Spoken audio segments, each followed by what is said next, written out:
Okay, folks, I think we can get started. So my name is Sonu Bedi. I teach in the government department, and I am the convener for the Legal Studies Faculty Working Group, which is a group of faculty here at Dartmouth that are interested in the law. Obviously, we don't have a law school, so it's a real treat that we can invite law-related speakers to campus. So today and tomorrow, just so you know, is part of Law Day. It's President Eisenhower passed legislation establishing a day that people can reflect on the law and issues of justice. And today we are particularly fortunate to have Heather Gerken speak as our Stephen R. Volk lecture. And so the Stephen R. Volk lecture was established by friends and colleagues honoring Stephen Volk, who was class of 57. He was chairman of Credit Suisse First Boston and formerly of Sherman and Sterling. So in addition to this lecture, if you don't know, tomorrow there's a panel in which Professor Gerken is also going to be on. And so that's going to be about campaign finance. And so I encourage you all to attend. I believe that's at 3 p.m. Is that right? I think that's right. Okay, thank you, Joy. So let me just give a shout-outs, thank you, shout-outs here. So one is to the Nelson Rockefeller Center. You have Andrew there in the back, Sadhna Hall, and in particular Joanne Needham. Without Joanne, we wouldn't, this wouldn't be happening. She does all the logistics. I also want to thank the Dartmouth Lawyers Association. We had Howard Morse here, who's the president, and former President Sandra Meese, who's also here. So this wouldn't be possible without funding from the Dartmouth Lawyers Association. I also want to thank John Graby, who is not here but will be chairing the panel tomorrow. He's from University of New Hampshire Law School and was instrumental in bringing Professor Gerken to campus. So it's my real pleasure to welcome Professor Gerken. She is the J. Skelly Wright Professor of Law at Yale Law School. She specializes in election law and constitutional law. And sort of if you read her bio, it really is the who's who of legal academics.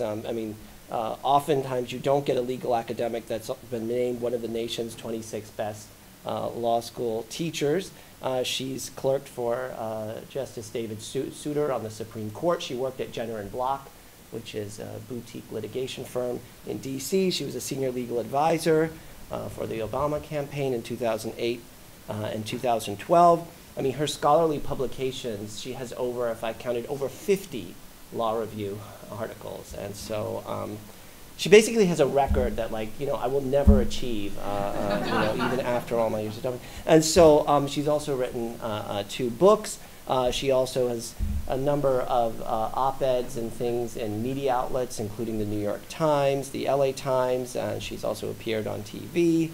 And so she really has cutting-edge work on election law, and is really, you often hear one of, I would probably say the foremost person studying the constitutional status of election law. So it's with real pleasure that we have here today as a Stephen R. Volk lecture, and her talk is entitled Dark Money and Shadow Parties, the Real Problem in Campaign Finance. So with that, I'd like to welcome Professor Gerken. Thank you very much. Well, that was far too generous an introduction. I just wanted to begin by thanking. I feel like you actually just thanked everyone on my list. So I just feel like a double shout out should go to Joanne Needham, who is an unbelievable host and the most gracious person you could imagine walking you around a city you've never been to. So I thought I'd talk a little bit about campaign finance and Citizens United, which is probably one of the most disliked cases in recent Supreme Court history. But I wanted to just, as an offer during the question and answer period, I'm an election law junkie. I love this stuff. I do districting work. I do work on reform issues. I do election administration. So I'm happy to talk about anything, what it was like to be in the boiler room for the Obama campaign, where reform is going, what's happening in 2016. So when we get to the Q&A, feel free just to ask any question. And I address that particularly to the students, because I am told that you are supposed to ask the first couple questions, and I am a law professor, so I will cold call. let me talk a little bit about Citizens United first, though, because whenever I go to a conference on election law, I inevitably hear an esteemed academic, often an eminence grise, talk about what he thinks to be the truth about Citizens United. And it is a near ubiquitous tale that is told by reformers and reporters and a lot of academics. So the story is that Citizens United treated corporations as if they were individuals. Citizens United thereby ushered in a new era of corporate spending, with wealthy corporations saturating the airwaves and taking over American politics. The story is that the court's overturning of a case called Austin, which is a much revered case in which the court upheld campaign finance regulation in order to promote equality, that overruling was the modern day equivalent of Dred Scott or Plessy versus Ferguson or Korematsu, take your pick. The academics always end by insisting that we therefore amend the Constitution to make clear that corporations are not people. So even setting aside the overwrought references to Dred Scott or Plessy versus Ferguson, almost all of that story is wrong, and some of it is nonsense. And I say that not as someone who is against campaign finance regulation, but as someone who believes in it deeply. I say that as someone who believes there is a big and important story about the relationship between Citizens United and American politics. It's just not the story that the media and reformers have been telling you. So today I want to argue that the so-called dark money trend we see may be a symptom of a deeper shift taking place in the American political process, and it is one that Citizens United has helped bring about. So today I hope to tell you what I think the real problem is with Citizens United. Now, to understand why Citizens United matters, it helps to know a little bit of law, so bear with me, I won't get too techie on you. The tale we tell in the legal academy is that in the beginning, Congress created the Federal Elections Campaign Act, and we saw that it was good. The snake in the garden of campaign finance Eden was the Supreme Court's decision in a case called Buckley versus Vallejo. There, the Supreme Court, famously, at least for lawyers, drew a distinction for First Amendment purposes between contributions, which is the money that you give to a campaign, and expenditures, which is the money that someone spends on a campaign. And in the court's views, expenditures were closely tied to cherished First Amendment activities and thus hard to regulate, let alone cap. Contributions, on the other hand, raised weaker First Amendment concerns and thus could be subject to more regulation, including caps. So you can immediately see the problem. Congress intended to regulate both sides of the money politics equation, the money that was donated and the money that was spent. By lifting the cap on expenditures, but leaving in place the cap on contributions, the Supreme Court, in one stroke, created a world in which politicians' appetite for money would be limitless, but their ability to get it would not. Two of my colleagues analogized it to giving fat, hungry politicians access to an all-you-can-eat financial buffet, but insisting they only serve themselves with a teaspoon. So you know what happened, just what you would expect to happen. Political interests inevitably looked for loopholes to satisfy that desire for money. They inevitably found loopholes, and they inevitably drove giant trucks of money through those loopholes. So for those of you who remember, there was the soft money loophole. When that got closed, people began to use issue ads to bypass existing regulations. Then came the 527s and Swift voting during the Kerry campaign. The 527s have really been displaced by super PACs and what are called 501c4s and c6s. As a result, the entire reform game has been focused on closing those loopholes, engaging in the regulatory equivalent of whack-a-mole. Now, this brings me to the first mistake that we tell in our tale about Citizens United, and it will be a familiar point to anyone who has ever played the regulatory game of whack-a-mole. The floodgates of corporate spending were open well before Citizens United. Due to an earlier Supreme Court decision, certain kinds of corporate and union spending were constitutionally protected as long as they were phrased carefully. Here's where the lawyers come in. This is how election lawyers make their living. All you had to do was be sure the ads did not explicitly encourage people to vote for or against a candidate. All that Citizens United did as far as those kinds of ads was concerned was eliminate the need to phrase the ads carefully. You don't need the lawyers anymore. To offer you a really crude example, before Citizens United, corporations could run an ad that says, Senator X kicks puppies. Call Senator X and tell him to stop kicking puppies. And after Citizens United, a corporation could run the ad that said, Senator X kicks puppies, don't vote for the puppy-kicking senator. If there was a time to amend the Constitution to prohibit corporate speech, it was well before Citizens United, which means it was well before anyone thought there was a problem. The second mistake in the reformers' tale of woe was that the court's decision to overrule Austin, which was the one Supreme Court decision that relied on the idea of equality to uphold campaign finance regulation, was a disaster. And you can imagine why reformers were so attached to Austin, because equality is a deeply intuitive, maybe the most deeply intuitive justification for regulating campaign finance. But as a legal matter, overruling Austin was even less significant than what the Supreme Court said about corporate speech. In terms of doctrine, Austin was a sport. It would have been an important case if it had ever been followed, but it hadn't. The Supreme Court never used it. By overruling it, the court just formally confirmed its irrelevance to current doctrine. Citizens United was important, however. It was important for reasons that reformers in particular don't always want to talk about, because Citizens United substantially cut back on the power Congress has to regulate in this area. And I will just say to you that it is that part of the ruling, not the part about corporations, not the part about equality, which is reshaping the campaign finance landscape today. So as any lawyer can tell you, or actually I suspect a good number of the students who've been studying pre-law can, if Congress is going to regulate in this area of First Amendment concern, it has to have a good reason to do so. That's what the Constitution tells us. And Citizens United seems to have dramatically cut back on the reasons that Congress can regulate. That's because it substantially narrowed the definition of corruption, which is routinely invoked whenever Congress wants to pass reform. Indeed, while reformers mourned the court's rejection of the equality rationale, the truth is that the most important line in the case was not the one overruling Austin. It was this one, and I quote, "Ingratiation and access are not corruption." You see, for many years, before Citizens United, the court had gradually expanded the corruption rationale to extend well beyond what lawyers call quid pro quo corruption, that is, I give you money and you give me a vote. The court had licensed Congress to regulate even when the threat was simply that large donors had better access to politicians, or that politicians had become, quote, too compliant with their wishes, unquote. Indeed, at times, the court went so far as to say that even the mere appearance of undue influence, or the public's, quote, cynical assumption that large donors call the tune, I'll just say, since you're all New Hampshireites, that's a Souter quote.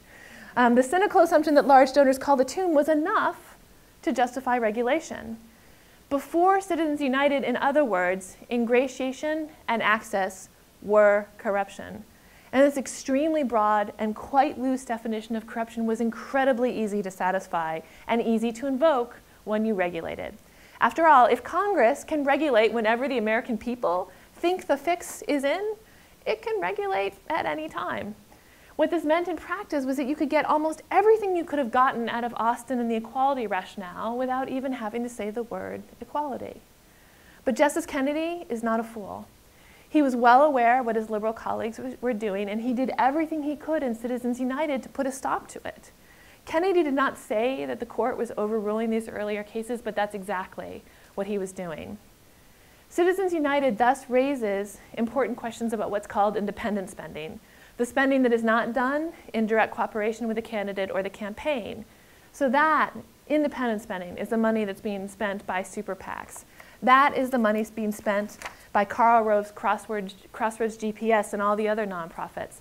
That's the money that Justice Kennedy told us does not corrupt, which means that is the money that neither Congress nor the FEC can regulate heavily. Citizens United in sum did not matter because of what it said about corporations. It mattered because of what it said about corruption. And if you're going to amend the Constitution to focus on the corruption ruling, you should focus on that ruling and not, to quote Mitt Romney, whether corporations are people too. The evidence that the corruption rationale is the one that mattered is crystal clear. Lower court decision after lower court decision has struck down regulations on independent spending. That's why we have super PACs. That's why the 501s and C4s and C6s are hard to regulate. And the numbers tell the same story. There's been a lot of money swishing around in elections, much more than in prior years, and much of that money has been independent expenditures, often untraceable ones. But that money, as best we can tell, and it's hard to tell, has not signaled a giant uptick in corporate spending. The share of corporate spending actually looks roughly the same as before Citizens United, and it's not really that hard to guess why. Most corporations would like to stay out of the campaign finance game. It is dangerous, for one thing, as Target learned when it was subjected to a boycott for supporting a gubernatorial candidate in Minnesota who opposed same-sex marriage. Companies also worry a lot about getting shaken down by politicians on both sides. So as a general matter, corporations would prefer to invest their resources in lobbying, where their influence is both outsized and hidden from view. That's where the smart corporate money goes. So the corruption rationale leads me to what I think is the real problem with Citizens United, or I should say the two real problems with Citizens United. The first one is dark money, and the second one is what I call shadow parties. So dark money is the one, assuming that you are awake and read the newspapers, is the one that you know about, right? Thanks in part to the court's corruption ruling, there's a lot of dark money in 2012 and 2014. So you may remember that in 2008, the Obama campaign had a record $800 million. I remember one of my political scientist friends claiming that Obama had more money than God. I'm not sure how we would measure that. But the independent groups that were spending in 2012 had a great deal more money. Estimates consistently put that number well over $1 billion, and that's billion with a B. And much of that money was dark money that cannot be traced to its origins. Now, just to be fair to the court for a minute, we cannot lay all the blame at its feet. The push toward independent spending was already happening in large part due to a failure of Congress and the FEC, because they had failed to keep up with the regulatory game of whack-a-mole. So even before Citizens United, 501c organizations like the Chamber of Commerce or Crossroads GPS, those are the organizations that dominated many of the 2012 races, that fell outside of current regulation. Nor has Congress nor the FEC done what is necessary to trace independent money.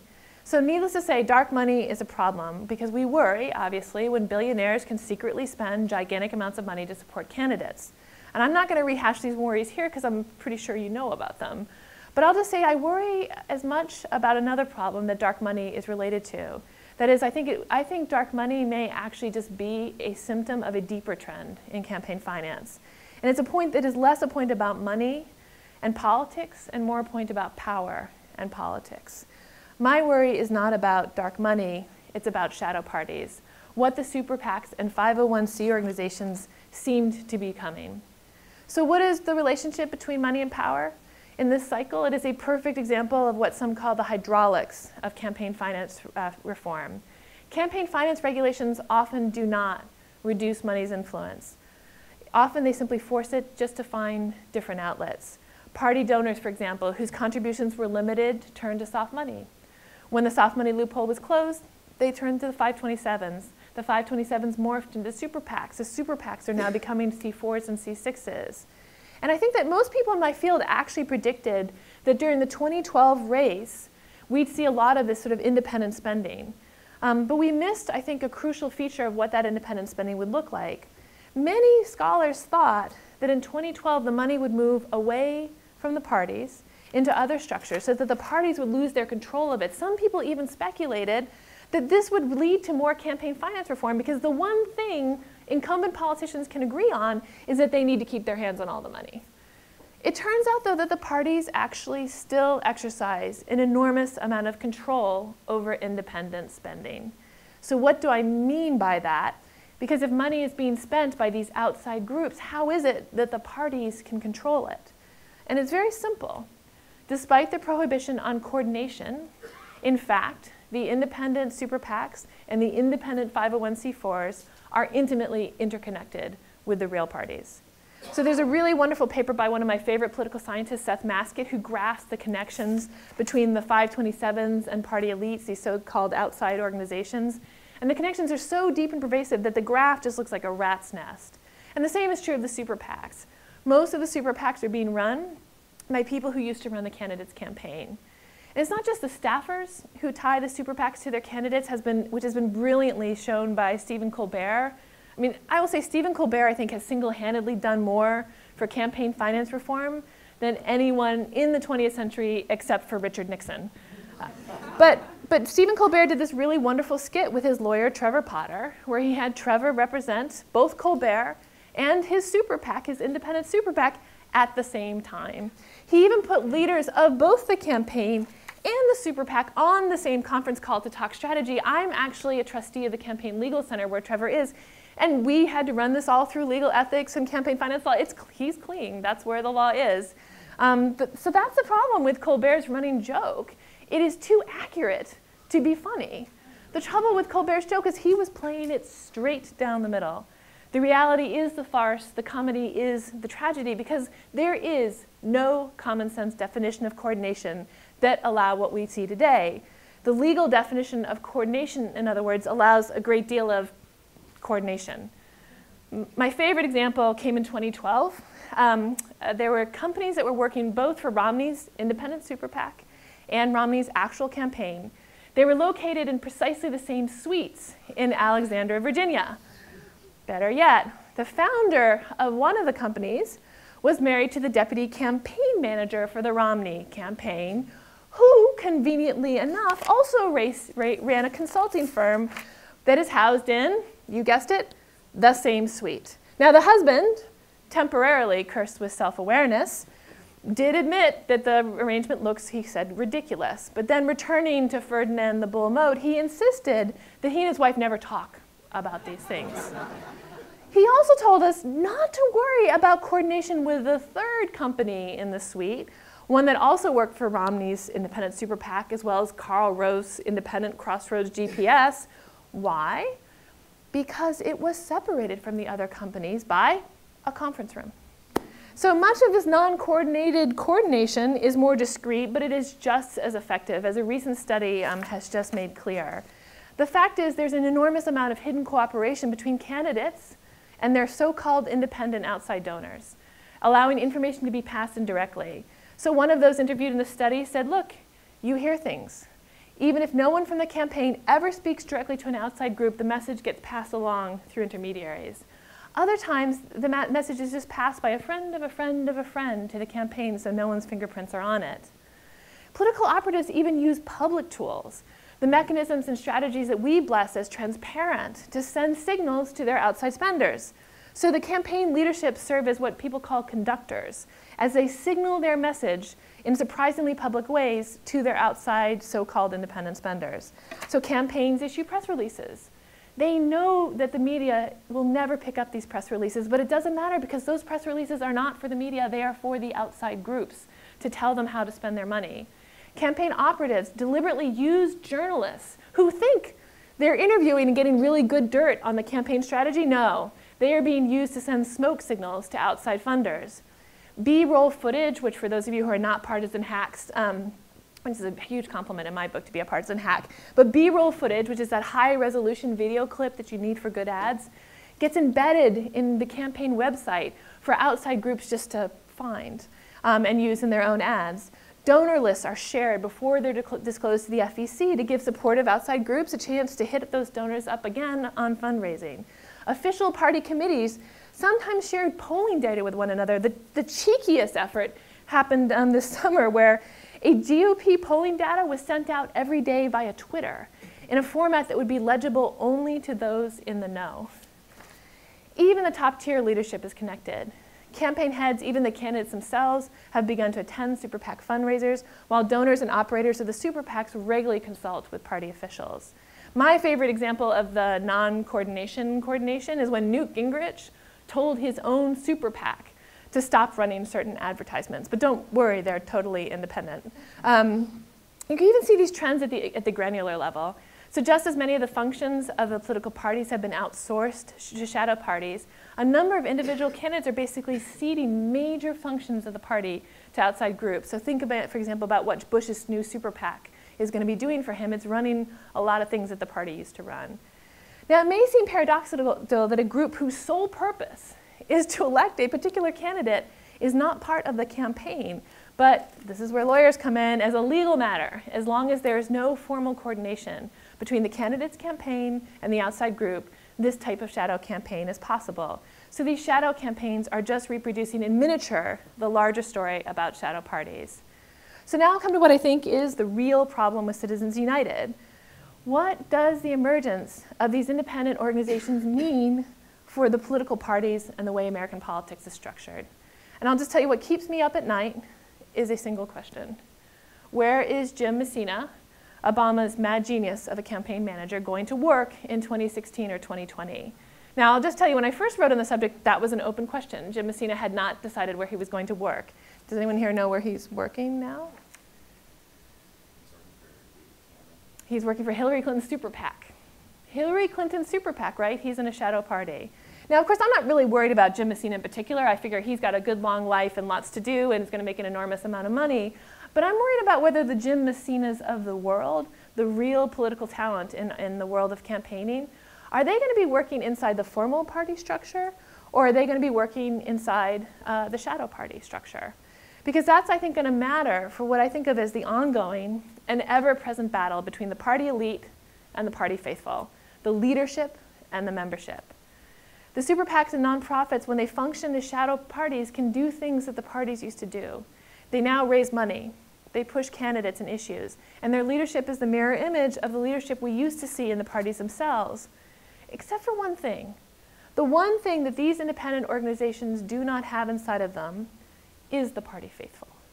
These are the people who knock on doors and make calls and show up at rallies and drive candidates around. They are the everyday people who are passionate about politics, the ones who do the groundwork, the arms and legs of any campaign. You can call them politics ground troops. You can call them partisan hacks. You can call them crazy. I call them the most glorious creatures in American politics. And even as the shadow parties have started to grow, the party faithful still reside in the formal party. The party faithful are the backbone of the party, in my view. They generate a lot of its energy, and they carry out a lot of its ground game. They discipline the party and block elites from abandoning their core commitments because they have to help please the people whose attachment to the party is strongest. In this way, in some ways, I think the party faithful are a means of making the parties accountable to the people. At the same time, however, in crucial ways, the party faithful are very much like ordinary voters. Their sheer numbers ensure that the party is more participatory and at least somewhat more broadly representative than the elite-driven model that we see at the top. With one foot in each world, they're uniquely positioned to convey some of the concerns of ordinary voters to party leaders and campaign operatives, and they're much more likely to be heard than the average voter because they speak from inside the campaign, not outside of it. So if you understand the party faithful to play this role inside the formal parties, you can probably begin to see my worry. What happens if the center of gravity shifts? What happens if the elites run the shadow parties and the party faithful are left by themselves in the shell of the formal party structure? What happens if what really matters in politics is what happens in the shadow party, not the formal party? So let me just give you a very crude example. Politico ran a rather extraordinary story in 2012 in the fall. You may remember that Romney was behind in the polls and didn't have enough money to carry him through to November. He was depending very heavily on outside spending, particularly on Karl Rove's massive war chest. And Politico asked a simple question. What happens if Karl Rove decides to cut Mitt Romney off? Now think about that for a second and imagine you want to be a player in GOP politics. Where do you want to work? Do you want to work for Romney's campaign or Rove's? For Romney's formal party or Rove's shadow party? Now, let me just admit something that academics probably don't admit enough. It is possible it won't matter at all.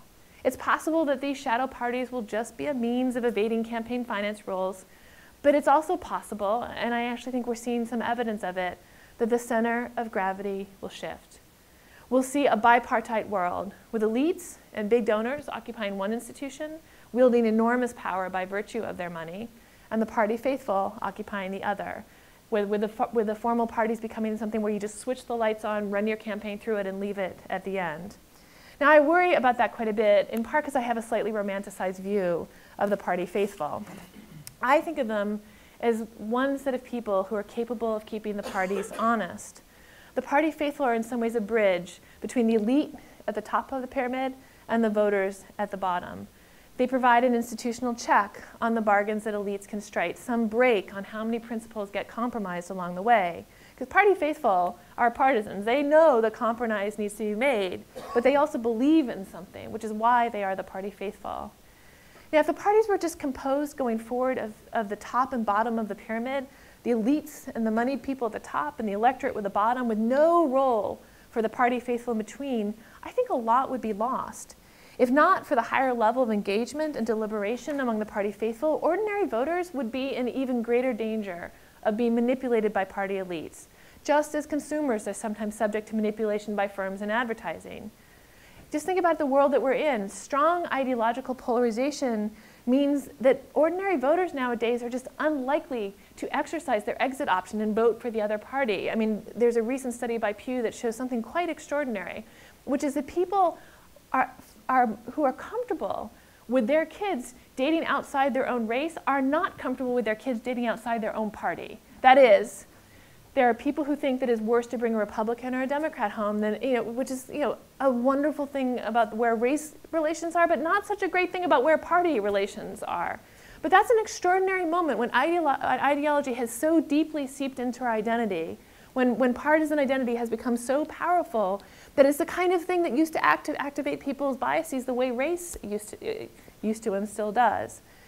As a result, voters aren't going to switch back and forth. They're kind of stuck with the party they have, and someone needs to put a break on what the elites do with it. I think it's up to the party faithful to check the elites on behalf of a somewhat broader and more democratic constituency.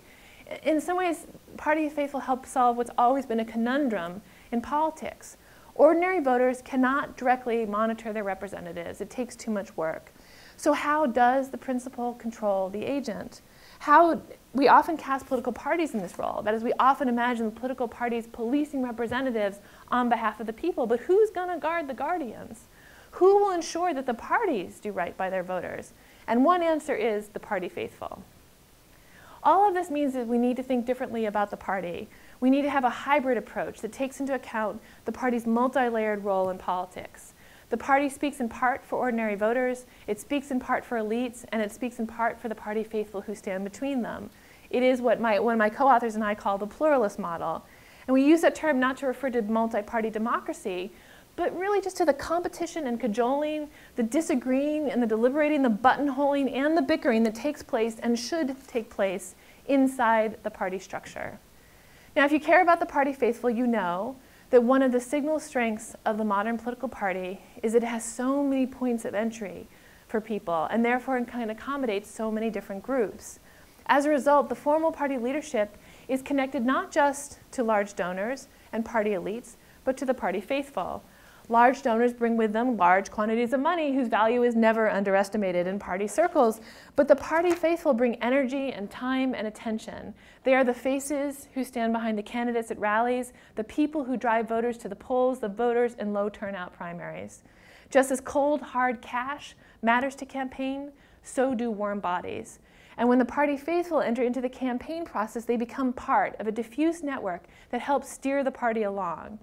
That's why the party will remain largely an elite endeavor. I'm not naive about that possibility. I think these multiple points of entry in the formal party means that the party faithful have a much better chance of influencing things going forward. And I think this matters if you care about everyday voters, because the people who have chosen to invest their energies into the party faithful can speak on behalf of everyday voters because they are very much like them. And as I said before, they are more likely to be heard because they're coming from inside the campaign rather than outside of it, because they're on a first-name basis with party officials, not just anonymous voters on the list, because they vote in primaries and they hold fundraisers and they knock on doors and they show up at caucuses and they hold signs at conventions and rallies. They're not the core decision makers, but they're sufficiently connected inside the formal party structure to the people who wield influence. In fact, I think they wield influence if only because we are social animals. Our views are shaped by those around us, whether we are aware of it or not. So the party faithful model suggests that we should think about every rung on the pyramid, right? We should think about the ordinary voters and the elites and the people in the middle. I mean, just to give you a really concrete example of what that looks like in practice, anyone familiar with the Texas two-step? If you've ever run a presidential campaign, you know what the Texas two-step is. Texas has this crazy some have called it a Rube Goldberg-esque system for figuring out who's going to win its primaries. It has both a formal primary and it has a caucus to choose its delegates. Now, that seems crazy to the rest of the world, but from my perspective, it makes perfect sense. The primary creates an opportunity for participation by the mass public, but it's most participatory and it's most representative if you want to select a candidate. But the caucus gives a vote to the core constituency, the party faithful, the ones who know enough and care enough to show up at a caucus. And I like the balance that is struck by including both of those groups in the decision-making process, because I think a well-functioning party needs to listen to both. Now, the complexity and diffuseness of a formal party is why Bob Bauer rightly describes the politician's job as, quote, political tradecraft, unquote. Quote. Politicians, Bob Bauer writes, are always balancing political self-interest against representational responsibility, looking for a path through the demands of conflicting constituencies, weighing short-term costs against longer-term gains and vice versa. And the official parties, with their multiple nodes of influence, their messy and unruly institutions, force politicians to balance many constituencies and concerns at once. There is a lot less to balance inside the shadow party. They are structured so that they answer to their funders. That's why they provide such efficient mechanisms for funders to exercise influence. That efficiency, however, for the funders comes at a price. The loss of multiple nodes of influence that we see inside the messier and less hierarchical structure of the formal party. Despite changes in recent years, the official party is still open to and welcoming of the formal party, but the shadow parties are closed to the party faithful. And my worry is that as more and more money flows to the shadow parties, that more and more influence will flow to them as well.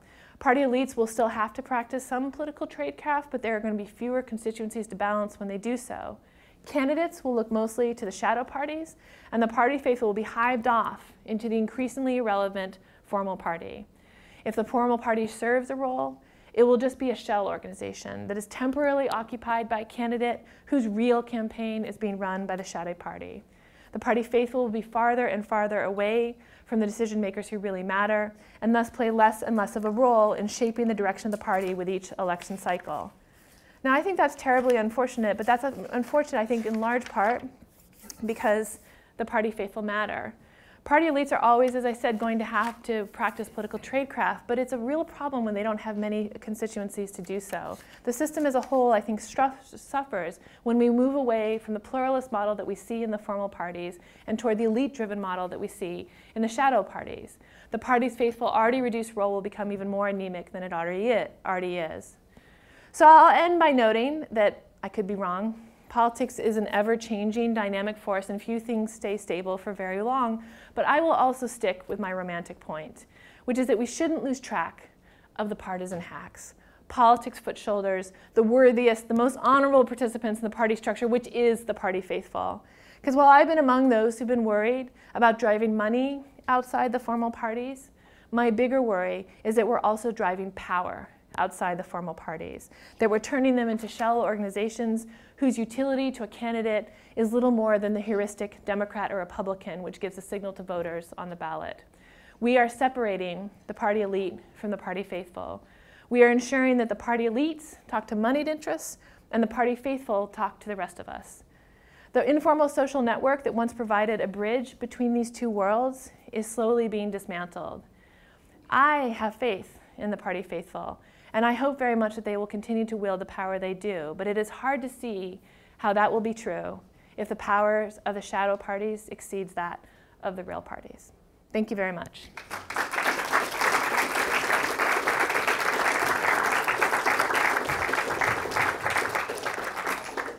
So as I said, I'm completely delighted to ask questions about anything I see. Joanne getting a microphone, although people get so shy about microphones, so I'm also happy to repeat your question if that would be helpful for the video.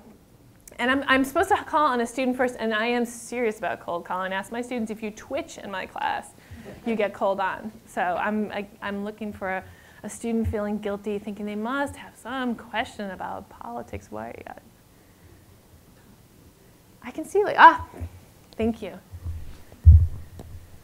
So you mentioned your fears about if the power shifts from the political party to the shadow parties.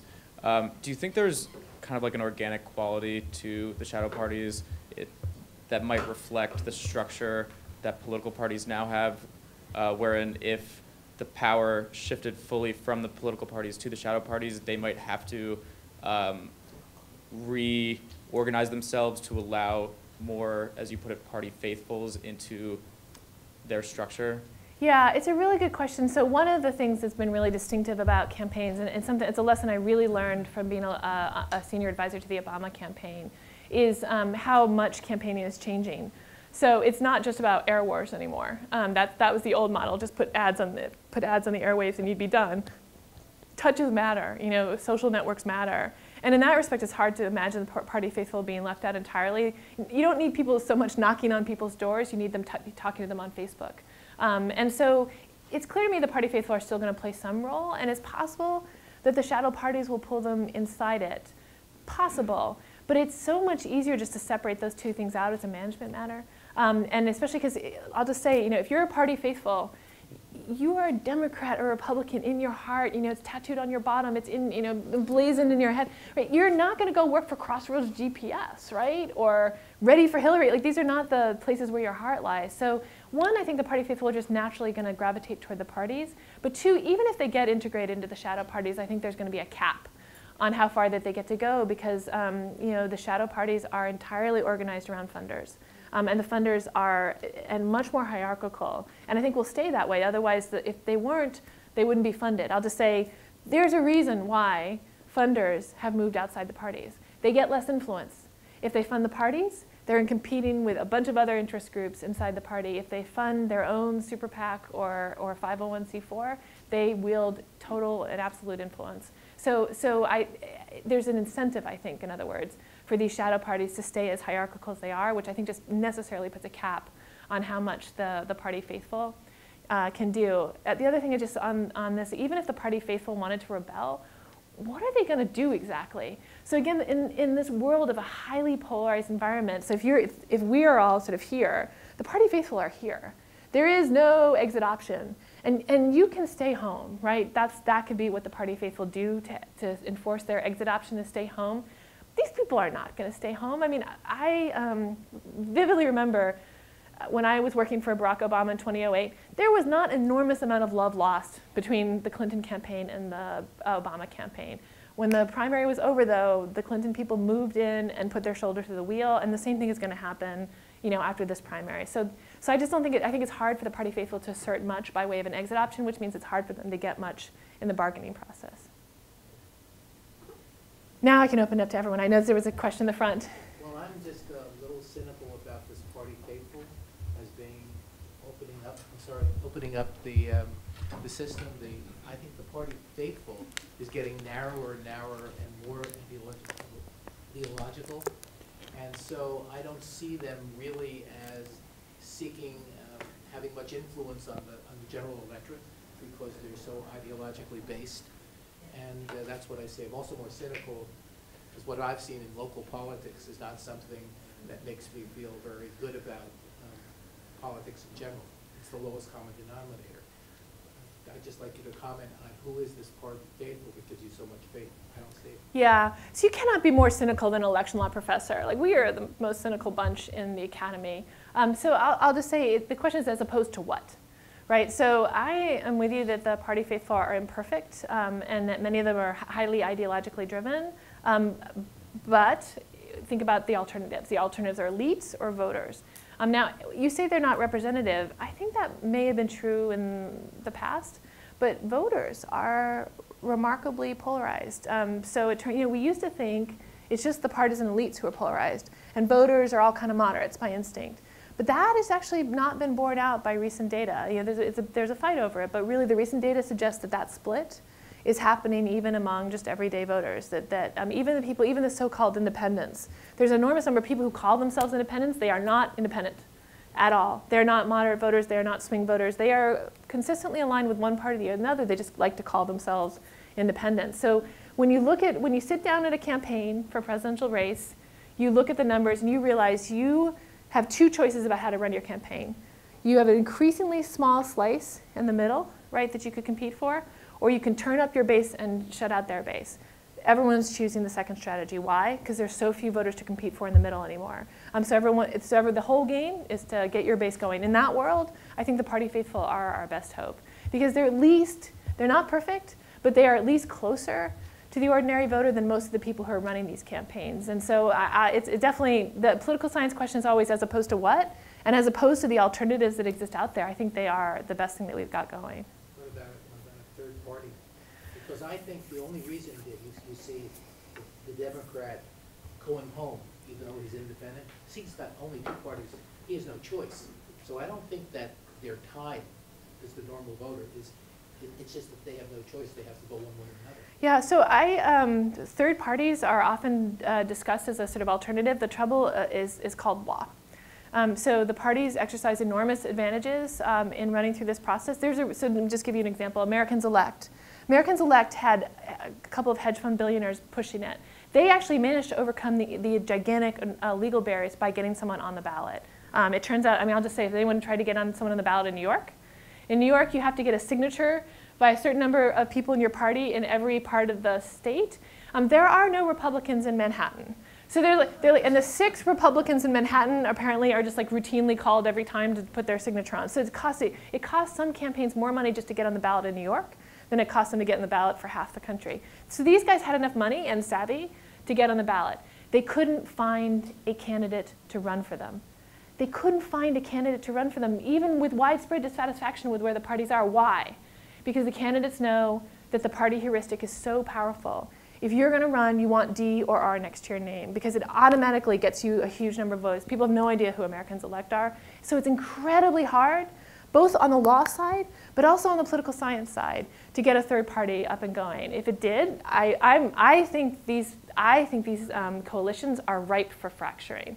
The Republican coalition is not a natural coalition. The Democrats are, they've always been fractious. They're ripe for fracturing, but the institutional means of fracturing them are almost impossible in a world where the law makes it really tough on the one hand by advantaging the two existing parties, and on where the way people vote just gives them an advantage that no sophisticated person who can win either side of that is going to take advantage of it. So it's almost impossible to get it's hard to even get a moderate on in some places, but it's almost impossible to get a third party through.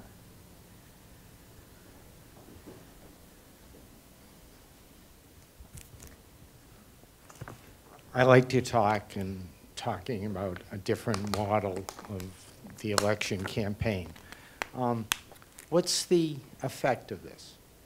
If we had an Obama elected by the traditional party faithful model versus an Obama elected by shadow politics, what real effect does this have on us, on the legislative process? Well, I don't want to say legislative process, because there is no legislative process right now. Okay. I sometimes say to my students, when we teach separation of powers, once upon a time, there was this thing called Congress, and Congress used to pass laws, just so you know. So how does it affect? I think it has a real effect. I don't know how often you talk to the folks, the elected officials, but looming large in all of their minds is the massive donor who comes in and runs a campaign against them. And this is what they always tell me. They always say, look, they're not going to run against me on the vote I put up against their company or whatever special interest that they have. They're going to run against me on some other vote. And so it shapes the way people think about these questions, I think in a really profound and serious way. So there's a phrase in politics, right? Follow the green. And by green, they do not mean Dartmouth. They mean follow where the money is. And so there have been studies by political scientists recently at Princeton who insist that we don't have a democracy anymore because the elites are so powerful in the system. It's not all that surprising the way campaign finance works that people's interests would be oriented that way. So that's what I think the difference is. The difference, we've already seen some, but we're going to see, I think, more of it as the numbers. Right, so one way to describe it is, up until now, most of the money has been run through the parties. So we're still in the old model. But every year, the share of independent spending goes up, and it will. If you're the Koch brothers, you can have the Koch brothers primary, right? You can run your own. Why would you bother with the primary? You can have your own primary. People change their positions just to please this selected rich donor or another. We see it happening just on the ground during the Republican primary already. So I think in that world, it is going to make a difference in the way policy plays out.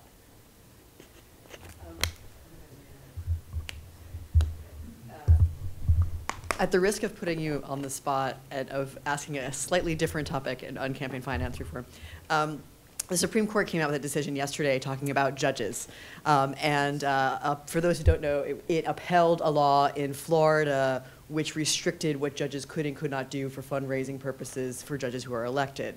And I was wondering if you could just comment on that, because one of the sort of sound bites coming out of that case is that judges are not politicians. And the issue of elected judges is one that is also part of this kind of campaign finance reform.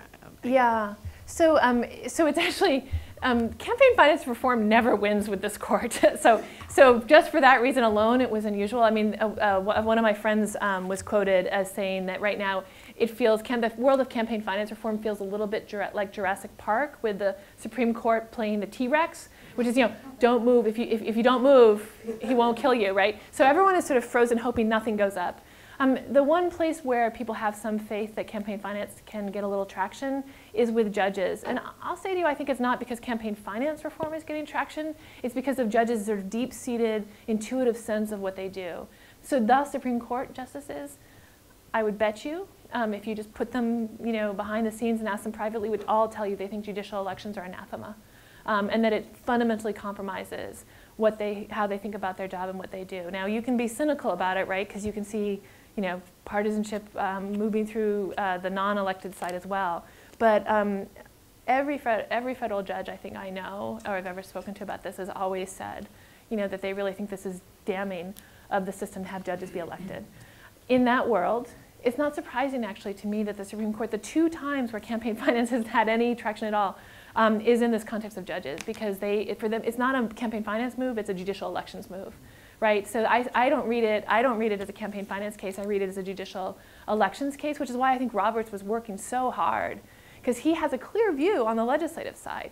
Roberts, in a case called McCutcheon, sort of doubled down on what was said in Citizens United, and he said that donating to a party is a vibrant and important form of participation, and that donors are the constituents of the party. That's a big statement. So he went one further than Kennedy did in Citizens United, but here it was Roberts saying, no, actually judges are different.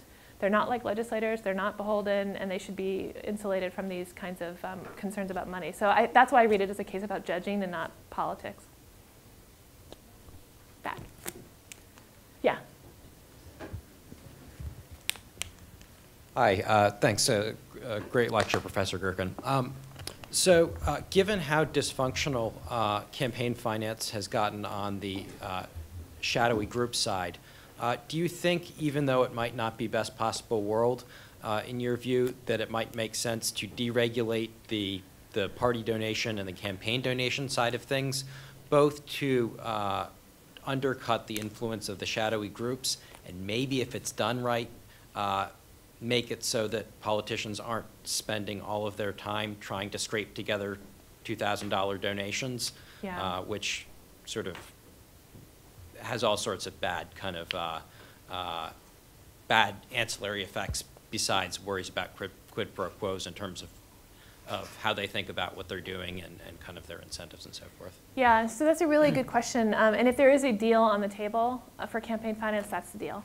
The deal on the table, if the Democrats and Republicans imagine a world where they pass laws and imagine a world where they pass campaign finance, but in that world, the deal on the table is raise the caps for the parties, allow for coordination, right? This is a strange rule in campaign. The parties are not allowed to coordinate with their candidates under certain structures of the system, which might sound even weirder to you, and I won't get started about why this happens, but in any case, they lift those constraints and then put some disclosure in on the independent side. That's the deal that everyone thinks would be on the table. And I'll tell you, I go back and forth on that question. On the one hand, I do actually think that the dialing for dollars is completely destructive of the legislative process, mostly because it takes so much legislative attention away from legislating. So it's just setting aside just the humiliation factor of what kind of human being spends 3 hours a day calling other human beings and demanding money. That's not a fun thing to do. I should, with apologies to all the deans in the room. But it also just, it takes such an amount of time nowadays for them that they aren't actually able to deal with what they're supposed to doing, which is legislating. And I think they would like to get rid of that, and I think it would be good for the system as a whole if they could. Here's the worry. If you lift it too much, if it goes too high, you end up just reproducing the same inequalities in the parties as you do in the shadow parties. So, you know, the shadow parties have sort of flattened a pluralist system. And there's a possibility that you might do that with the formal parties too. It might be worth the cost, right? Because the world we're going into doesn't seem, this is the as opposed to what question, it might be worth it. But it is at least worth thinking about whether you're just going to basically not save the formal party, but turn the formal party into a shadow party, you know, into the sort of structural equivalent. And that's the part that makes me nervous about it. So I really do go back and forth on this because I am deeply worried, and I do think we need to raise the caps. There's $2,000 does not corrupt, not in this day and age. $2,000 basically doesn't get you a lunch with someone, you know. So except in very small states with low caps. But yeah, so right now I think we should do it. The question is how far. So in thinking about corruption, do you think, and in thinking about solutions, do you think there's room under the constraints of Citizens United for Congress or say the FEC to re-examine or reopen the constraints of how we understand corruption to exist, or at least in thinking about solutions, maybe cracking down on people that, you know, organizations that inhabit the same suite despite being supposedly completely separate? Yeah, I mean, I will just tell you, that is the question that all reformers think about all the time. So if corruption is the only road, well, you obviously want to widen that road. And people put a lot of thought into it because Justice Kennedy, for anyone who's a lawyer in the room, seems to have ruled that as a matter of law, independent expenditures are independent and non-corrupting. And you know, that's a strange thing because you'd think that was a factual question, not a legal one, but nonetheless, he seems to have done it. In that world, you have two choices. One, change the composition of the court. All these cases are 5-4, right? So you could put your money into that. Or two, convince the justices that what's happening now is not genuinely independent. And that strikes me as not such a hard thing to do because the level of coordination that's going on both sides. So I told you about what the campaigns do. But the donors are doing it too. So just one really cynical, see, you can't be more cynical than an election law professor. One totally cynical example, you know, these voting cards, like that rate senators and representatives based on how they vote on bills, those are good governance tools, right? We've always thought those are really useful things to have for voters to be educating. No, that's not what they're used for. You know what they're used for? They're used to tell congressmen and congresswomen in advance how they should vote on a bill. Right? So it's just a signal. It's like a smoke signal, except it's coming from the donor they say, like, here's how we feel about these 12 bills. And this is where you should vote. And people pay attention to those vote sheets, right? Just the way that they would if someone had whispered in their ear, this is what we want. So yeah, so it's, I would like to see a lot of work put into the showing that this stuff is not independent, because I think that's actually about the easiest thing you can show right now these days in political science, is that there's actually a lot of coordination going on.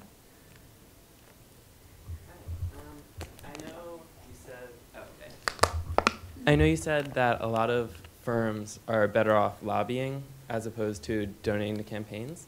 But I read recently about a lot of campaign finance reformers who think that shareholders should be voting on like firms' contributions. What are your thoughts on that sort of mechanism? Yeah, so there's two questions. I was sort of talking about the campaign finance question, where I will just say most political scientists don't see the big uptick.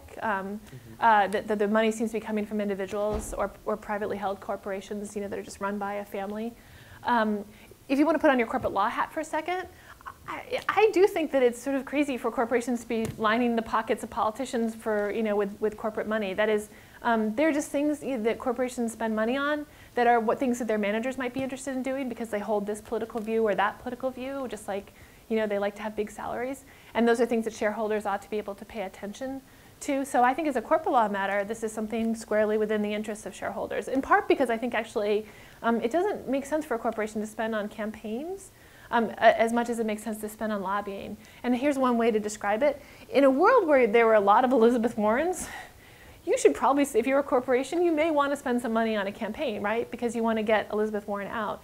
But corporations often have the ears of both sides right now. So if you need to replace your politician, you put your money to campaigns. If you have the ears of both sides, you put your money in lobbying. And that's where most corporations are right now, is they're putting their money into lobbying, and I think that's probably a sensible choice from a profit motive, and so that's what shareholders are supposed to care about. They should be able to vote on that. And again, I should just say, we have someone right here. Right. I should just say I'm also happy to talk about outside of campaign finance if you want to talk redistricting or elections or anything else.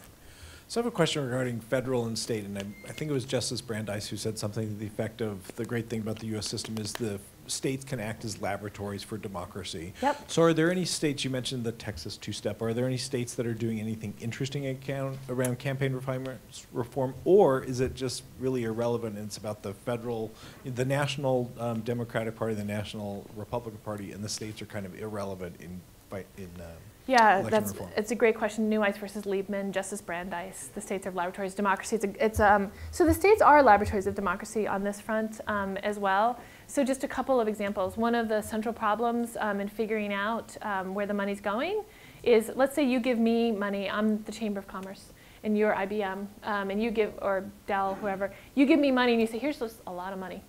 And I go and spend it on ads. That, you don't have to disclose your identity at all, right? There's no disclosure. On the other hand, if you say to me, I want you to use this to run ads against this campaign, then there's rules about disclosure. So as a result, what do you think corporations do? They just give you the money. Like, the Chambers of Commerce got an enormous amount of money from the insurance companies, right, to fight Obamacare. But there's their fingerprints weren't on it because it just came from the chamber. So California's figured out a way to trace that and a set of rules to avoid that problem. Another really interesting thing that some of the states are doing is they're trying to figure out what these organizations are that are the nonprofits. So there's a federal system for regulating what these companies are, but there's also state systems.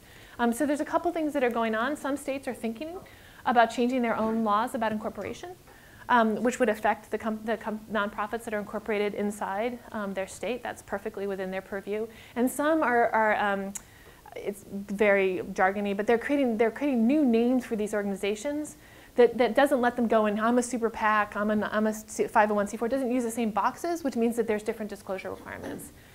The hard part about it in our highly nationalized system is that almost all the game is in the federal level.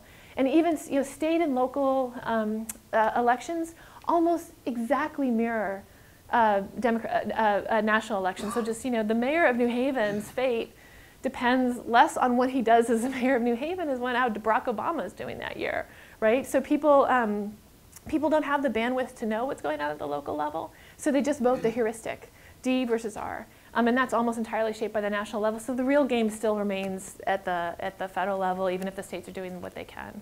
What about New Hampshire, Vermont? Are we doing anything interesting? Well, so Vermont, Vermont has an extraordinarily tight campaign finance regulation system that part of it got struck down, but that has not deterred Vermonters from doing their best to keep numbers low. On the other hand, Vermont is, no offense, tiny, and so it makes sense to have the numbers low. It's one thing to run in California with the kind of contribution cap you have, and Vermont is others to run in Vermont. So Vermont is actually one of the places that's experimenting. There's, different states have public finance schemes also, which is, public finance is probably one of the best cures we could have, because it turns out money in politics matters, but you don't need, the person with the most money isn't always the one who wins, right? You need money, it's like a startup company, right? You need enough money to get going. Public finance could do that, a robust public finance scheme could do that. We just don't have robust ones in most places, but some of the states are trying to reproduce that at the state and local level. Oh, wait, I'm sorry, your second round, I'm gonna go in the back. Could I just raise a point from a different angle, not from the standpoint of the party faithful, and I understand the concerns you've made about the change in structure of politics. I think a lot of individual voters are concerned about the loss of their own role in the political process. Their vote, one person's vote is being devalued. We're almost in Weimar Republic state of deflation of the individual's voter currency. aren't there some underlying political constitutional principles other than the First Amendment that may be relevant, in the sense that a class of ordinary citizens, in effect, are at enormous discrimination in the political process, not so much against corporations, but against what the founders were concerned about is a form of factionalism, you know, and that is tearing at the fiber of our democracy. Yeah, so I'll say two things about that. The first is that the court. So if you were going to figure out what there's always a too many groups problem in equal protection. Who are the groups that we protect? Because the more groups you protect, the harder it is to legislate, because every time you legislate, you distinguish among people. So the court has picked out, this is just a primer for those of you who don't know, aren't lawyers, so forgive me if I'm reviewing this, but there's a certain group of people who get special protected status. Race, gender, ethnicity, and so on. And then there's a group that gets a little bit more, like a little bit of a nudge, not quite as strong as those groups. The court did play around for a while with the possibility of making class a protected class. That is, that if discrimination on the basis of wealth would actually matter. And there's a famous case in my field called Harper where this was on the table. The court has run away from that. And it didn't run away from that with the Roberts Court. It ran away from that much earlier.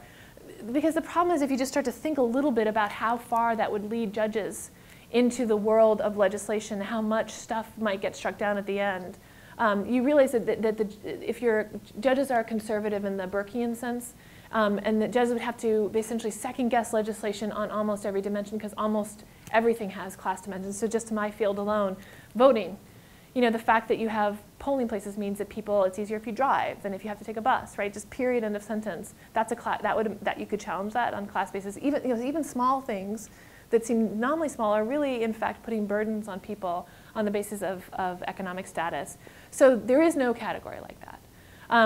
What would the framers say? The problem with the framers is that they did worry about factions, but you know who they thought the factions were? People, regular people, right? They were preserving, in many ways, the power of the moneyed elite. And there's a lot of stuff that's built into the Constitution, the ugly parts of the Constitution we don't teach, which are about debt and things like that. So the framers we don't have, if you wanted to draw on the original resources of our democracy, you know, if you look back in time and say, you know, as an original matter, this is what it meant, there are some people who think that this is what the framers were talking about, but I think that's actually very loose history. I think, in fact, the history is a very much of elite-driven history. They made out of like this set of elites. They preferred a different set of elites, but it's not a robust mass participatory democracy that we're looking back to. It was an incredibly exclusionary along a variety of dimensions, including class. So the original resources of the Constitution are not that helpful for us. And then the amendments that have been added on, all the amendments that get added on in voting almost are thou shalt not amendments, right? Thou shalt not discriminate on the basis of race. Thou shalt not discriminate on the basis of gender. Thou shalt not, you know, discriminate on the basis of age. Those don't give you the resources to do the kind of thing that you're talking about. They're too thin to give you the resources to really build the kind of constitutional ideal that you're describing. And so as a result, judges just haven't gone down that route. I came in a bit late. If you answered this already, just ignore my question. I'm wondering, do you know if any other democracies in the world have better campaign financing policies, and could we learn from them? Almost all developed democracies have a better campaign finance system than we do. Now, I should say just purely as a campaign finance system. That is, money plays roles, smaller and larger roles in different systems, but mostly because they regulate both sides of the equation, right? And so when you regulate both sides of the equation, you don't have the giant problem that we have, which is you cap the amount of money going in, but you can spend as much on the way out. So I would say almost all of them, but those countries, just to keep in mind, don't have as robust a First Amendment tradition as we do. And so when I say best, I mean in terms of well-functioning, well-regulated, keeping money out of politics. But if once you start putting those First Amendment concerns in, even someone who believes, as I do, in campaign finance regulation has to acknowledge there are serious First Amendment issues on the other side. And I say that, I mean, a lot of times I think reformers want to say, money's not speech, it's all easy. I just don't think that's right. And I think that the more you think about regulating in this environment, the harder it gets. You start to tread on First Amendment concerns. Let me give you a concrete example. So coordination. We're all trying to figure out, like, the magic thing to do right now. If you have a good coordination rule, any of you, call me, right? Trying to figure out a coordination rule that's going to work to say that to prevent the independent spenders from coordinating with the party turns out to be incredibly hard. Because some of the coordinating is being done when a politician stands up and says, I'm going to get the soccer mom vote this year because I'm going to do these 3 things, right? That's free speech. There's no question you can't regulate. You just can't regulate. No matter what you think about campaign finance reform, you worry about that. That's a form of coordination nowadays. So you have to, if you think about add the First Amendment in and a robust First Amendment tradition, you realize why this is hard. I still think we can regulate, but I do think it's important to acknowledge, which I think reformers often don't do, that there are serious First Amendment issues here and you have to take care about doing it. And those other countries just don't have that kind of tradition. For them, it's quite easy for them constitutionally. Oh, sorry. There's a gentleman in the back, and then I'll. Yes, getting You're in the back queue. to just in speaking of Vermont again. What do you think? What effect do you think the Sanders candidacy will have on the Clinton campaign and its super PAC in addressing the issues you brought up today? Okay, now can I be cynical again? Almost none.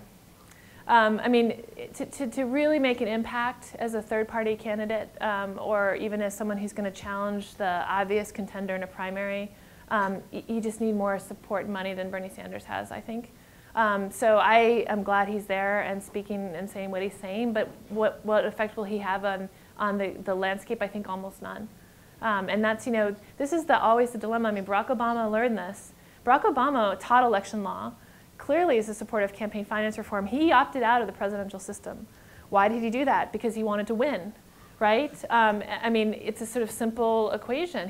And now every sophisticated candidate drops out of it. So the problem about being a reformer is that in order to be a powerful reformer, you have to play the game.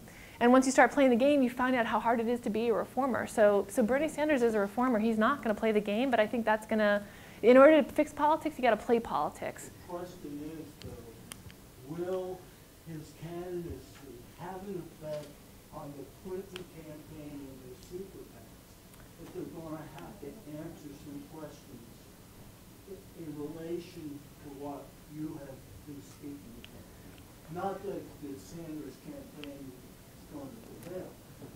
No, I know. I understood the question. It's not just I don't think he's going to prevail. I don't think that he has nearly enough traction to have any effect on what the Clinton campaign is going to do. So I definitely take the point, but I think he's not going to have an effect. So thinking about how far we are from what I would think of as like a real democracy where every person gets one vote. There's campaign finance issues and there's also the Electoral College, and I'm wondering if those two things interact in any interesting way, or are those just completely separate? Yeah, no, they do interact. So the Electoral College, Alexander Hamilton said of the Electoral College that if it was not perfect, it was nearly so. And that is not the reason that Aaron Burr shot him. I mean, the Electoral College is a bad idea in my view, and for a simple reason. Just as a normative matter, we are supposed to represent the people in different ways. So Congress does it in terms of states and location, but the president is a national candidate, and in my view should be elected through a national vote.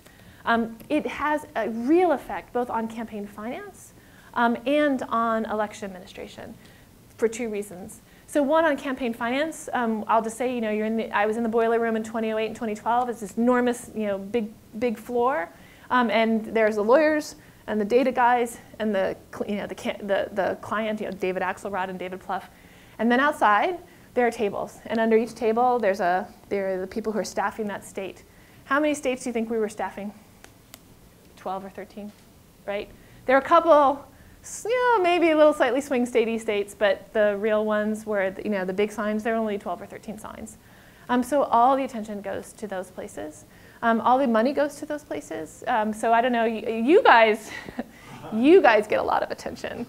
I grew up in Massachusetts. You know, the only time we saw a campaign ad was when one spilled over from New Hampshire, right? The only time you run ads in California is when you want to get a bunch of California Democrats to go move into Arizona and New Mexico and do some GOTV for you, right? So there's no, most states don't matter from the perspective of a campaign. The other problem with it, and this is on my election administration obsession, which I know most people are not obsessed with election administration, but I am, is that you can steal an election legally by playing games with the election administration. That is, you can make it harder or easier for people in your posse to vote and for the other side to vote. And so as a result, the incentives are huge. It's very hard to move the lever enough to steal enough votes to win a national popular vote, right? Like that's a giant number of votes. But to move the lever enough to win the votes in Ohio or Florida, suddenly the incentive system puts an enormous amount of pressure on the legislatures and on the secretaries of state. So one example you just saw is in Pennsylvania. Pennsylvania thought about splitting its electoral votes in 2012. Why did they think that? They could deny Barack Obama those votes, right? Because just by splitting it, if you split California votes, that would be a giant wound to the Democrats. You can play this game with any state that is dominated by one party or another. So the incentives to play games with the rules becomes huge in a world of an electoral college. They're not nearly as big if you have a national vote because you can't move the dial that far.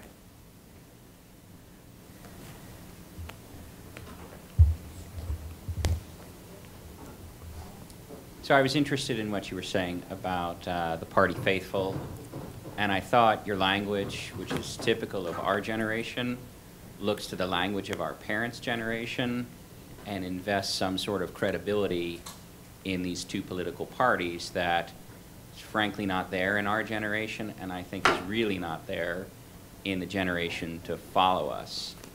I don't see, students get politically active, but the characteristics of that generation are such that I don't think they have the allegiance to the political party.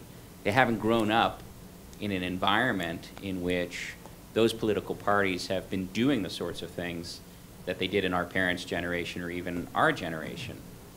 Listening to what you said about the shadow parties and the dark money, you were describing them like you would describe a warlord who has control of some turf. And warlords are notorious for burnishing their popularity by giving some of their constituents what they want. I think over the next 15 years, if you're right, you'll see it in these PACs, super PACs, actually going into the communities and doing the things that the political parties were supposed to do, but the political parties are constrained by the ineffectiveness and the gridlock in most legislatures, whereas the 501c4s can just spend money. So I think you're going to see a lot of goodwill building activities by the dark money to clean up their image, to attract a new generation of people who frankly are not so interested in the inherited formal parties and are in fact structuring their whole lives around just the particular things that they like. I think you would be more likely to see a new party come out of the shadow parties than you would the existing parties reform themselves and somehow get out from under it. Just a comment. So I should say this speech is a small part of a bigger project, so I'll just say what I think about parties. The reason why I care about formal parties is I care about formal party leadership. And the reason I care about formal party leadership being in power is because I believe in striking deals. So this is where I depart from. I'm not an idealist. I do not have a sort of a sunny view. I believe in striking deals. When you strike a deal, you move stuff forward. I believe in partisanship as an honorable battle in which we fight things out. And I think it's useful to run debates through these highly pragmatic, willing to strike a deal people. That's how I'd like to see it. The super PACs are not looking like that. Some of them are. Some of them are kind of centrist super PACs that are just attached to a candidate. But the ones that are not are the ones that are pulling the parties apart. And they're making it impossible for the party leadership to win. So let me just ask you this question. So John Boehner, who controls the votes of John Boehner's group? Is it John Boehner and the party leadership, or is it the NRA? His group is far more likely to vote with the NRA than they're likely to vote with John Boehner, which means John Boehner can't strike a deal. So it's not a sunny view, it's an ugly, but I think serious and pragmatic way of resolving conflict and moving forward. So then the question of young people. I mean, the stats don't actually bear out what you say. That is that young people are pretty polarized as well, particularly you young people. College, you guys are like the worst offenders. You are highly polarized, highly loyal to one party or another, highly likely to vote consistently down the party line, even maybe more so than prior generations. This could change. But I don't actually see the super PACs having any real incentive to go do the kind of work that parties did, for the simple reason that that's not who their constituency is. The super PACs and the C4s have their constituents, they're funders, right? The parties need to deal with voters, but the super PACs are just constituents, are their funders. So maybe it's possible that Karl Rove will suddenly decide that Crossroads GPS needs some burnishing, and he's going to go out and start, giving away pies on Thanksgiving. It's possible that Hillary Clinton's super PAC will think maybe one day it would be nice if people really thought the Hillary Clinton super PAC in the same way they thought about like the old party, barbecues. I just don't think there's any reason to. And part of the evidence of it is they come and go with elections. So these guys, very few of them are enduring. They get built by someone, and they get torn. And as soon as that someone is done, they get torn down. Sometimes they're done after one election cycle. Sometimes they're done when their money runs out. So it's hard. I mean, it's possible. It's hard to know, but it's hard for me to imagine that's not the game they're playing. They're not trying to cultivate voter goodwill, and they don't need it. The voter goodwill, only you need that for the ballot, which is going to have DNR on it. Unless when the super PACs decide there's going to become a third party against all odds, they don't ever need that voter goodwill. So I think their game is an elite game, and they're smart to play it that way. If I had $1 quadrillion, that's the game I would play. Because getting the voters to be on the side of your super PAC is not going to be where the game is. You want the voters to be identified with your candidate and your party. And I think that's where the goodwill comes in. Okay, now I've got second round of cues. So you. Okay. You mentioned redistricting, and one of the other questioners talked about how Filmmaker vote doesn't count, and the fact that yes, in Massachusetts no one seemed to pay attention to you because they assume how you vote. In New Hampshire, they do. In Cambridge, they would just give me, I used to work in Harvard, they would just give me the Democratic primary list right when I walked in. I'm like, well, what if I wanted to? No. But so what can the party faithful and the average voter do about redistricting? If indeed redistricting is the reason why so many seats in Congress actually are not up for real election, and they are just down party lines, and that's part of what has made Congress intractable in its actions or lack thereof. What can be done at the ground level to make voters feel more engaged in that process and maybe fix the redistricting issue? Yeah, the Supreme Court may be on the verge of taking this out of voters' hands entirely, but set that aside for a moment. It's actually, so interestingly, even though it's very intuitive to think that gerrymandering is the reason we have polarization, it turns out not to be borne out. So just a couple of facts. So it's not just that Senate races are just as polarized, even though they're permanently redistricted in some sense. But it turns out that the only time you get a swing, someone who actually is genuinely moderate, are purple Democratic-leaning districts. But purple Republican-leaning districts are totally to the right. And so people, it turns out, are just not paying attention to their district composition. They're paying attention to the partisan ideology. Which is so interesting, right? Because you think the politician would have every incentive to pay attention. If they've got a moderate constituency with lots of Republicans and Democrats in 50-50, they'd be moderate. They're not. They vote with their party, which goes back to this question. The people who are pulling them away are not the voters. They're not paying attention to the voters. I still think redistricting is a huge problem, because it's not right to have someone ref the game and play the game at the same time. Like, the idea that legislators are choosing their constituents before their constituents choose them is anti-democratic, I think, along any sensible definition. So I think we should do it. It's very hard to do.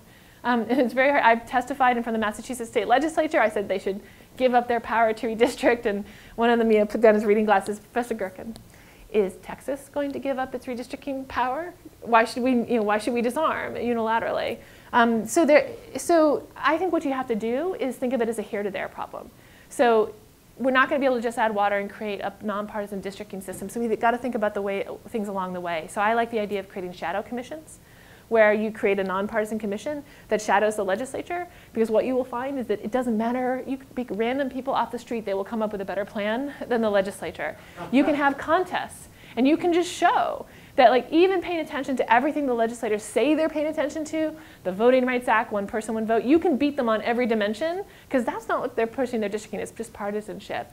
You can try to put citizens commissions on the ballot where you have initiatives, right? Because citizens commissions turn out to be kind of popular. And so there's smaller things that you can do along the way to push this down the line. But it's a long haul. It'll take a while before we're going to get there, precisely because, I mean, I'll just give an example in Texas. There was a legislator there who spent $30,000 on a redistricting consultant. And people were looked askance, why would you do such a thing? She said, look, $30,000 for a district that I'm always going to win is so much better than $3 million for a tough campaign, right? So it just like the money works very simply on the districting front. So it needs to be fixed, but it's a tough, this is where the foxes are guarding the hen house, and the foxes are not interested in being jettisoned from that perch. So I have time for one more question. So Dan. Thank you for a wonderful talk, Heather. So much to unpack and discuss further. I wanted to ask, appreciating very much your realism to maybe invite you to be a little more idealistic about what we could do in an ideal world to fix money in politics. As you may know, New Hampshire's had a peculiar movement, New Hampshire Rebellion, with citizens walking across the state in winter and other seasons. I know, it's really cold. Like with the coldest part of the season. But I think it's an expression of a very deep-seated frustration, especially with the presidential primary underway. And people really want something that they could believe in as a reform, as a way of doing it. You briefly alluded to public funding. And you've lionized the party faithful who, once upon a time, in presidential elections at least, when public funding was the norm in general elections, they provided the small donations that drove people like Reagan, who had, I think, 8 fundraisers in 1984, to Obama's thousands of fundraisers in 2012. And public funding is underway in Connecticut, your state. Could you say a little more about that and how much hope you think it holds? Yeah, I mean, I will say it's hard to be. I think the hardest job in politics is being an election reform person, precisely because you're always trying to get the foxes to stop, to leave the hens alone. And so it's always tough. I think if there is hope for getting traction, it is campaign finance. Because the thing about redistricting is that it's actually very hard to explain to people. They get it, but it's not really central to them the way that the economy is or healthcare. But campaign finance is the one place where people can really wrap their hands around it. Citizens United is a remarkably rare opinion in the sense that a lot of people know about it. That's very rare in American politics on the reform side. So campaign finance seems to me the place where you're going to see it. And if there's a scandal, it's going to happen on the money side. So I think campaign finance is a place where the frustration will find its outlet. And if I were pushing, other than changing the Supreme Court so that other stuff most stuff is not legal right now. I mean, it's a little bit, it's no fun to be a reformer because anything you pass is going to get knocked down by the Supreme Court. Other than trying to change the composition of the court, I would put my money into a matching system. Because one of the things that real lessons for me of watching the Obama campaign was in 2008 during the primary, Hillary Clinton and John McCain were having fundraisers every single night. There's no question Barack Obama's done a bunch, but we were just campaigning. Why? Because so much money was coming in with small donations. I mean, just amazing. Like the night of the New Hampshire primary, which was kind of depressing for the Obama campaign after Iowa in 2008, for the record. We were all very, down inside the campaign. But the night after he gave that, Yes We Can speech, people basically woke up the next morning, popped open their computers, and there's this huge amount of money that had come in overnight that pushed the campaign forward. And the thing about, it's hard, when you're a presidential campaign, there's enough bandwidth and there's enough attention to get even just regular small donors to matter. For the smaller campaigns, Senate's, House, local, you need more oomph, right? You need a little bit of a boost. And so 5-to-1 matching campaigns, 6-to-1 matching campaigns, I think those are really helpful because they do 2 things. So one, they give voters, this is going back to the question of trying to bring some equality in, they give the person who can give $100 the ability to actually give more than that. So there's a little bit of an equalizing sense there, but it gives, more importantly, politicians an incentive to go hunt for those dollars. So rather than dialing for dollars with the usual list, they actually can go talk to people and get them to put in $50 or $25 or $100 and suddenly have that money become meaningful. So I would put, when I have my idealist hat on, I would put my money in a matching system. Okay, well, let's end it there. Thank you very much.